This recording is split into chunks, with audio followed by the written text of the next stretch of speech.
আমরা ছিলাম, আমরা আছি, আমরাই থাকবো ইনশাআল্লাহ। যুগে যুগে আলেমদের উপরে যারাই অত্যাচার করেছেন তারা পৃথিবী থেকে লাঞ্ছিত অপমানিত হয়ে বিদায় হয়েছে। আজকে অনেককে দেখি খুব মায়া কান্না করে যে অমুকরে জামা কাপড় খুলে নাচাইলো কেন।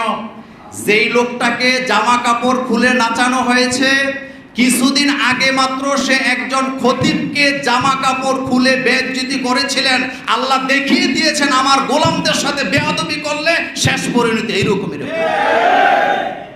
সুতরাং আমি দেখতে পাচ্ছি ঐক্যের সূর্য আমাদের বাংলাদেশে উদিত হয়েছে। আপনারা কি ঐক্য চান? আপনারা কি ঐক্য চান? ঐক্য যদি চাই অতীত আমাদেরকে ভুলে যেতে হবে। বাংলাদেশে ইসলামিক বিপ্লব ঘটাবার জন্য ঐক্যের বিকল্প কিচ্ছু নাই।